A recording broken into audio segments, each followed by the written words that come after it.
Hello my friends, welcome back to another painting. Today I'm working on an 8x8" canvas. And as you can see, I'm in the midst of creating a flower because I forgot to press the record button. So we are just jumping into it today, and I've never tried this technique before, but I got the idea from a fellow YouTube creator, designer Gemma 77. So I will leave the link to the video that I watched of hers in the description box below. But I thought it was really neat that she used a spoon to create petals, and a flower in this perspective was kind of just what I was looking for to have a flower and bee painting, which is the idea that my boyfriend gave me the other day. At first, I was thinking of doing a chain pull flower, but I really wanted it to look more realistic, more organic. And then I saw Gemma's video and I thought that would be perfect. I went with some darker colors for this, of course, because the background is white and I wanted some nice contrast. But I went with purple because it is a wonderful complementary color to yellow, which is the color of our bee and some of the pollen flying in the wind. So I figured violet and red would work very well. After I did the first flower and I imagined the bee in there, I kind of thought that there was too much empty space and that it wouldn't look balanced. So that is why I put that second side of the flower in the upper right there, just to balance it out. For the wings of the bee, I will split a piece of string down the middle and dip it in black. These first two wings don't work out super great, so I will be redoing them. But the idea is to kind of pull a triangular shape. So pull it down 2/3 of the wing and then change directions, kind of almost 90 degrees to create a triangular shape. But as I said, these ones didn't work very well. On the side, I'm soaking a regular piece of string in black and yellow paint, and now I will lay that string down, and this is the body of the bee. The end of the string that I laid down first will be the rear of the bee, so that the direction is kind of like the wind is blowing against his head, I guess. So very slowly pull it into that shape. You kind of want both sides to be rounded. I kind of went off of a picture when I could and tried to keep it in my mind, but I will dab away areas I don't like. And then that's your bee body.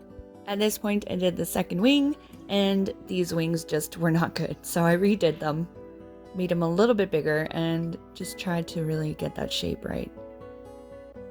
And you can always just paint the wings on after it's dry if you want to.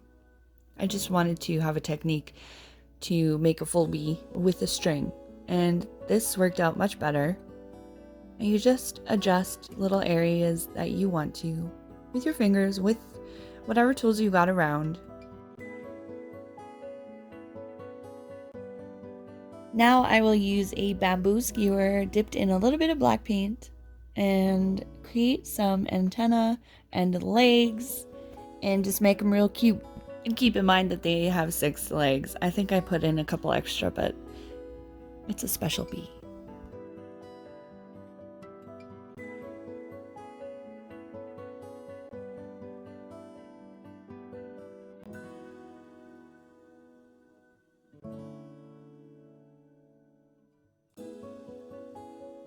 Now I'm going to start putting in the center of the flower, and for some reason this was the hardest part for me. So I started with the back of a skewer, and then I tried a Q-tip, and none of these things was working. And so I just settled on the front of a skewer, or the most narrow part of the skewer, and it worked for the most part, but I still wasn't super happy, especially with the black dots that I initially did. The orange and yellow ones worked a little bit better, but I'm going to fix it up once it's dry.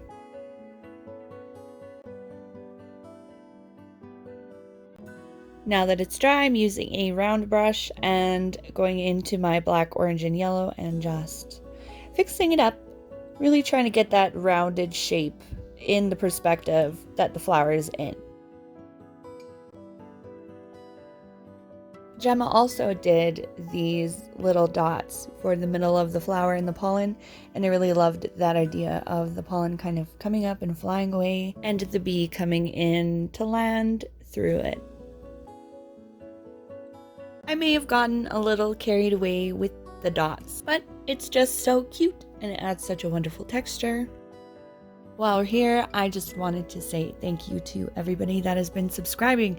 We're almost at 500. I didn't think it would come this fast. So thank you so much for being here. And here is the close-up. I really, really love this one. I think it's extra special and gratifying when someone brings an idea and I'm able to bring it to life in this art form. And I just love that little abstract bee. He's so cute. Let me know if you enjoyed this one in the comments down below. I would absolutely love to hear from you. And I hope you're all having an absolutely amazing, amazing, wonderful day. And I will see you next time.